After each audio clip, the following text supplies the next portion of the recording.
आपके खाते में पैसे पड़े हैं और आप निकाल नहीं सकते। यही हुआ है अमेरिका के सिलिकॉन वैली बैंक में। Silicon Valley Bank's collapse. The Silicon Valley Bank failure also took control of Silicon Valley Bank. Silicon Valley Bank. Silicon Valley Bank.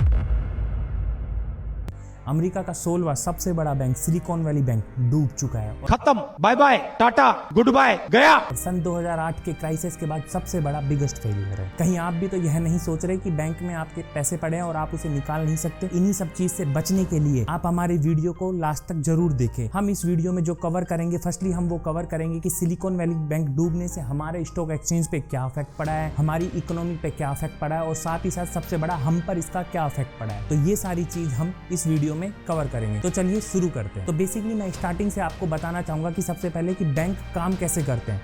तो जनरली जो बैंक काम करते हैं, फर्स्टली वो आपका या हमारा सेविंग अकाउंट खोलते हैं, करंट अकाउंट खोलते हैं। सेविंग अकाउंट पे वो हमें 3 to 4% का इंटरेस्ट देते हैं और करंट अकाउंट पे वो हमें कुछ नहीं देते। उसके बाद वो हमें क्या करते हैं, उसके बाद वो हमें उसी चीज को हमें लोन प्रोवाइड करते हैं और जिसके ऊपर जो हमारा इंटरेस्ट रेट होता है लोन का वो 12% तक या 15% तक होता है। तो ये जो डिफरेंस होता है 4 to 5% से 15% तक, इसी डिफरेंस के बीच को बैंक अपनी अर्निंग करते हैं, यहीं से कमाते हैं। तो चलिए अब हम आते हैं सिलिकॉन वैली बैंक में। सिलिकॉन वैली बैंक में जो हमारा बैंक है ये बेसिकली स्टार्टअप्स के लिए बनाया गया था। ये स्टार्टअप्स को फंडिंग करता था और स्टार्टअप से रिलेटेड ही इसमें अकाउंट खुलते। ये स्टार्टअप्स और वीसी वेंचर कैपिटलिस्ट को ही लोन प्रोवाइड करता था। तो सिलिकॉन वैली बैंक का बेसिकली यही थीम था और जो इसमें कस्टमर्स थे वो भी स्टार्टअप्स और वीसी ही थे। तो सिलिकॉन वैली बैंक में जो वीसी है, जो स्टार्टअप्स हैं, वो अपने अकाउंट ओपन कराते थे और जो भी उनका जो फंड रहता था वो बेसिकली इसी में डिपॉजिट कराते थे। तो जनरली जो सिलिकॉन वैली बैंक की बैलेंस शीट बोलती है कि 31/12/2022 तक इनके पास जो टोटल फंड पड़ा हुआ था, जो डिपॉजिट था, वो इनका था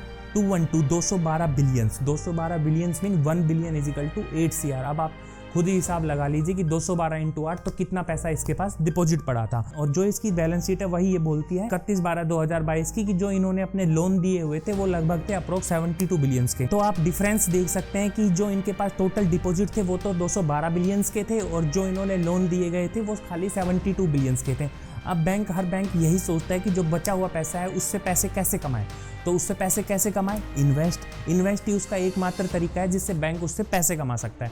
तो यही सिलिकॉन वैली बैंक ने सोचा। लेकिन बैंक इन्वेस्ट कहाँ करते हैं? बैंक इन्वेस्ट वहाँ करते हैं तो बिल्कुल सुपर सेफ असेट होती है, ना कि स्टॉक एक्सचेंज में या किसी स्कीम में जहाँ पे उन्हें अपने फंड का जीरो होने का या रिस्क रहे। तो बैंक ऐसी जगह इन्वेस्ट बिल्कुल नहीं करते। तो सुपर सेफ असेट क्या है? Government bond. Super safe asset आपका गवर्नमेंट बॉन्ड है और इसमें बैंक लॉन्ग टर्म के लिए इन्वेस्ट करते हैं, जैसे 30 साल, 40 साल, 50 साल। और ये बिल्कुल सुपर सेफ होता है और उसमें बैंक का पैसा डूबने का बिल्कुल कोई रिस्क नहीं होता। तो वही सिलिकॉन वैली बैंक ने किया। सिलिकॉन वैली बैंक ने भी अपना जो पैसा था वो गवर्नमेंट बॉन्ड में इन्वेस्ट कर दिया। अब धीरे धीरे क्या हुआ, स्टार्टअप्स विंटर आ गया। स्टार्टअप विंटर में स्टार्टअप को लॉस होना स्टार्ट हो गया और स्टार्टअप को जो लॉस होना स्टार्ट हुआ उसका रीजन क्या था कि स्टार्टअप्स प्रॉपर तरह से चल नहीं पा रहे थे, वो फेल हो गए। उससे क्या है, वीसी ने उन्हें पैसे देने बंद कर दिए, जो वेंचर कैपिटलिस्ट थे। साथ कुछ स्टार्टअप्स आईपीओ लाए बट वो आईपीओ सक्सेस नहीं हुआ, वो भी फेल हो गया। अब स्टार्टअप्स ने सोचा मैं क्या करूं, क्योंकि उन्हें तो रन करना ही है। अब उन्हें लगा कि जो पैसा मेरा सिलिकॉन वैली बैंक में जमा है मैं उसे निकाल लेता हूं और उसको मैं यूज करता हूं, क्योंकि as a depositor Silicon Valley Bank में उन्होंने अपना पैसा जमा किया हुआ था। अब वो सिलिकॉन वैली बैंक पहुंचे और उन्होंने बोला कि हमें अपना पैसा चाहिए। तो उन्होंने पैसा निकालने के लिए बोला सिलिकॉन वैली बैंक में। सिलिकॉन वैली बैंक ने देखा कि जो उन्होंने इन्वेस्ट किया हुआ था अपनी स्कीम से वो था $91 बिलियन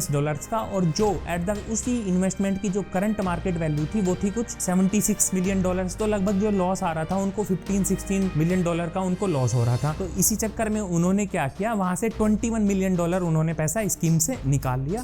जो उनको $1.8 मिलियन के लॉस पे उन्होंने वो पैसा निकाला, वो बुक्स में आ गया, लॉस दिख गया साफ बुक्स में कि भाई लॉस हो गया बैंक को। साथ ही साथ सिलिकॉन वैली बैंक ने सोचा कि कुछ पैसा मैं मार्केट से रेज कर लेता हूं, क्योंकि जनरली होता क्या है, जब हमारे पास पैसा नहीं होते हम क्या करते हैं, हम यही सोचते हैं कि मार्केट से रेज कर लेंगे, यहाँ से ले लेंगे, वहां से ले लेंगे और बाद में जो हमारा इन्वेस्टमेंट है हम उसे करके दे देंगे। यही उसने सोचा। लेकिन जब वो मार्केट से पैसा लेने गया तो उन इन्वेस्टर्स ने भी सिलिकॉन वैली बैंक को मना कर दिया कि भाई आप तो ऑलरेडी लॉस में हो और हम आपको पैसा नहीं दे सकते। कि वही बात हो गई कि जरूरत के टाइम पे कोई भी काम नहीं आता। Same issue silicon Valley bank के साथ हुई। अब सिलिकॉन वैली बैंक ने सोचा कि भाई जो मेरे डिपॉजिटर्स हैं मैंने उनकी बहुत हेल्प की है, जो मेरे वीसीज हैं मैंने उनकी बहुत हेल्प की है, तो मैं इनको बोलता हूं कि थोड़ा थोड़ा पैसा करके मैं आपको दे दूंगा, वो थोड़ा रुक जाए। और यही बात सिलिकॉन वैली बैंक ने डिपॉजिटर्स और अपने वीसीज को बोली। बस यही उनका ट्रिगर था। उन्होंने सेम बात बोली कि हम आपका पैसा धीरे धीरे दे देंगे। तो जर्नली होता क्या है, जो जर्नल हमारी सिचुएशन से जनरल कंडीशन में होता क्या है कि हम भी किसी को बोल देंगे कि भाई हम आपका पैसा धीरे धीरे दे देंगे, तो सामने वाला समझ जाता है कि भाई इनके पास पैसा नहीं है और मेरा पैसा यहाँ सेफ नहीं है। यही सिलिकॉन वैली बैंक के साथ हुआ। डिपॉजिटर्स समझ गए कि भाई इनके पास पैसा नहीं है और धीरे धीरे ये बात फैल गई। और फिर क्या हुआ, सबसे पहले बड़े डिपॉजिटर्स आए, उसके बाद ये बात फैल गई तो और छोटे डिपॉजिटर्स आए, और इस सिचुएशंस को हम बोलते हैं bank run. Bank run generally क्या होता है, जब बहुत सारे डिपॉजिटर्स एक साथ बैंक से पैसा मांगने के लिए आ जाते हैं तो इसे बैंक रन बोलते हैं। तो इस सिचुएशंस में क्या हुआ, सबसे पहले बड़े डिपॉजिटर्स आए। बड़े डिपॉजिटर्स को देखकर जो छोटे डिपॉजिटर्स थे उन्होंने सोचा कि ये तो अपना सारा पैसा निकाल लेंगे और हम नहीं निकाल पाएंगे, तो वो भी आ गए। इससे क्या हुआ, और बैंक के पास फंडिंग ऑलरेडी थी नहीं। तो अब ये पूरा मामला हुआ। इससे अब क्या हुआ, सरकार हरकत में आई और California department of financial protection and innovation, इन्होंने क्या किया, इन्होंने बोला भाई अब आप करो बैंक बंद, और इन्होंने सिलिकॉन वैली बैंक को कर दिया पूरी तरीके से बंद, और इन्होंने कहा अभी आप रुकिए। अब ये जो डिपार्टमेंट था अपना, California department of financial protection and innovation, इन्होंने एक रेगुलेटर अपॉइंट किया, FDIC, federal deposit innovation corporation. FDIC ने क्या किया कि सिलिकॉन वैली बैंक को किया बंद और साथ में एक अलग से बैंक बनाया, national bank of Santa Clara, इस नाम से इन्होंने बैंक बनाया, और इसकी जो सिलिकॉन वैली बैंक की जो भी असेट लायबिलिटी थी वो सारी उठा के इन्होंने डाल दी इस बैंक में, और इन्होंने कहा अब हम करेंगे सबका हिसाब किताब, भाई किसको क्या देना है। तो जर्नली मैं आप एक लॉ बताना चाहूँगा, इंडिया में जनरली क्या है कि अगर आपका किसी बैंक में अकाउंट है और वो बैंक डूब जाता है तो जनरली जो सरकार है वो हमारे अकाउंट्स की गारंटी लेती है, वो होती है 5 लाख रुपए तक की, कि भाई आपके अकाउंट में कितने भी रुपए हो, 5 हो 10 करोड़ हो वटेवर जो भी हो, लेकिन अगर बैंक डूब जाता है सरकार आपको 5 लाख रुपए तो देगी देगी।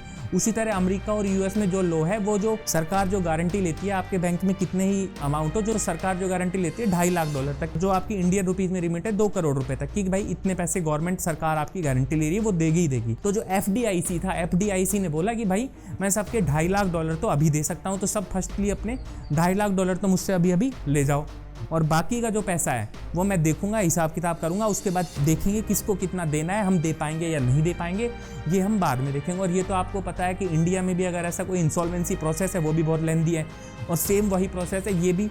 अब गवर्नमेंट का काम है, अब ये पता नहीं कितने दिन के लिए कितना टाइम लगेगा। तो जर्नली यही था पूरा सिलिकॉन वैली बैंक कॉल पास होने का रीज़न।